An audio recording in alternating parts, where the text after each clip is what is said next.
तो देखिए free fall यानी क्या है, ठीक है। फ्री फॉल का कॉन्सेप्ट क्या है। सपोज ये ऑब्जेक्ट है और ऑब्जेक्ट को मैं यहाँ से छोड़ रहा हूँ तो ऑब्जेक्ट क्या हो जाएगा, नीचे फॉल हो जाएगा, ठीक है। ऑब्जेक्ट नीचे फॉल क्यों हुआ? Because of the only gravitational force, ठीक है। Because of the only influence of the only gravitational force object क्या हुआ, नीचे फॉल हुआ, ठीक है। जब ऑब्जेक्ट को पकड़ के रखा है तब ऑब्जेक्ट फॉल नहीं हो रहा है। क्यों? क्योंकि इस ऑब्जेक्ट पर मेरे बॉडी ने यहाँ पर फोर्स लगाया हुआ है, ठीक है। इसलिए ये ऑब्जेक्ट नीचे नहीं फॉल हो रहा। और ये जो फोर्स है ये ग्रेविटेशनल फोर्स के अपोजिट लगाया हुआ है, इसलिए ऑब्जेक्ट नीचे फॉल नहीं हो रहा। लेकिन जैसे मैं ये फोर्स यहाँ से निकालता हूँ तो ये ऑब्जेक्ट नीचे फॉल हो जाता है, यानी ग्रेविटेशनल फोर्स इस ऑब्जेक्ट पर अप्लाई हो गया। अदर कोई भी फोर्स इस ऑब्जेक्ट पर अप्लाई नहीं हुआ जब ये ऑब्जेक्ट नीचे फॉल हुआ, ठीक है। यानी because of the only gravitational force ये ऑब्जेक्ट क्या हुआ, नीचे फॉल हुआ है, ठीक है। एक एग्जांपल। सेकंड देखिए, सपोज ये अर्थ है तो अर्थ के अराउंड मून क्या कर रहा है, रिवॉल्यूशन परफॉर्म कर रहा है।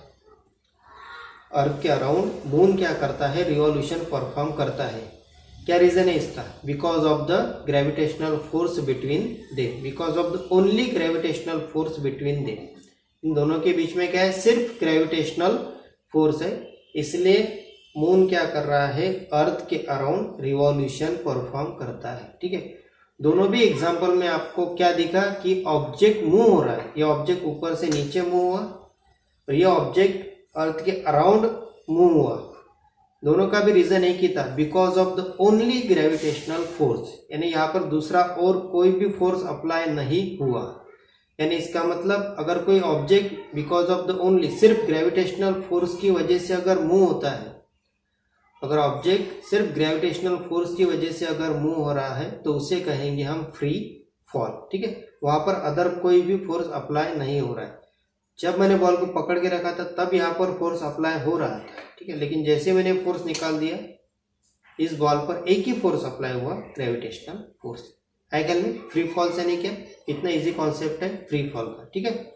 यानी only under the influence of the gravitational force object is move, that time it is called free fall. सिर्फ ग्रेविटेशनल फोर्स की वजह से ऑब्जेक्ट अगर मूव हो रहा है तो उसे हम फ्री फॉल कहेंगे, ठीक है।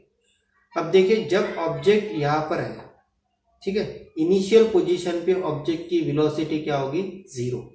इनिशियल पोजीशन पे ऑब्जेक्ट की वेलोसिटी क्या है, जीरो। जैसे मैंने ऑब्जेक्ट को छोड़ दिया तो इस पर सिर्फ ग्रेविटेशनल फोर्स अप्लाई हुआ, ऑब्जेक्ट नीचे जैसे जैसे गया उसकी वेलोसिटी इंक्रीज हो गई, ठीक है। इनिशियल वेलोसिटी जीरो थी, नीचे जाते वक्त वेलोसिटी इंक्रीज हो गई। इस पर ऑब्जेक्ट जब नीचे गया था, ऑब्जेक्ट ने एक्सेलरेशन पर परफॉर्म किया। जब ऑब्जेक्ट नीचे गया तो इसने ऑब्जेक्ट एक्सेलरेशन परफॉर्म किया, लेकिन यहाँ पर एक्सेलरेशन यानी क्या हुआ, स्मॉल जी हुआ, क्योंकि इस पर एक्सेलरेशन ड्यू टू ग्रेविटी भी अप्लाई हुई, तो ए की वैल्यू यहाँ पर जी होगी, ठीक है। इनिशियल वेलोसिटी यानी यू जीरो थी, ठीक है। जब ऑब्जेक्ट नीचे से ऊपर आया, ऊपर से नीचे आया तो कुछ डिस्प्लेसमेंट इसका हुआ, तो डिस्प्लेसमेंट भी यहाँ पर क्वांटिटी है। यानी जब ऑब्जेक्ट फ्री फॉल परफॉर्म कर रहा है तो कुछ क्वांटिटी यहाँ पर निकल कर बाहर आ रही है। कौन सी quantity? Velocity, acceleration due to gravity, displacement, ठीक है। यानी हमें अगर ये कैलकुलेट करना है तो हमारे पास इसके तीन फॉर्मूले, ठीक है। तीन फॉर्मूले से हम इसे कैलकुलेट कर सकते हैं। इसे दोनों, ये जो ऑब्जेक्ट फॉल हुआ तो डिस्प्लेसमेंट कितना हुआ, वेलोसिटी कितनी थी, ठीक है, एक्सीलरेशन कितना हुआ, तो तीन फॉर्मूले जिससे आप कैलकुलेट कर सकते हैं, ठीक है। तीनों भी फार्मूले आपके साइड में दिख रहे हैं आपको, इन फार्मूले से आप कैलकुलेट इजीली कर लीजिए, ठीक है। यहाँ पर यस का मीनिंग हुआ डिस्प्लेसमेंट, ठीक है, वी का मीनिंग हुआ वेलोसिटी, ठीक है, टी का मीनिंग हुआ टाइम, ओके। तो जी की वैल्यू यहाँ पर आपको पता होती है, जी की वैल्यू 9.8 मीटर पर सेकंड स्क्वायर, वो आपको पता होती है। वी की वैल्यू, यस की वैल्यू आपको अगर पता चल जाती है, टी की वैल्यू पता चल जाती है, तो आप डिस्प्लेसमेंट भी कैलकुलेट कर सकते हो, टाइम भी कैलकुलेट कर सकते हो, वेलोसिटी भी कैलकुलेट कर सकते हो, ठीक है। तो फ्री फॉल का कॉन्सेप्ट आपके ख्याल में आ गया होगा, इजी कॉन्सेप्ट, ठीक है, ओके, थैंक यू।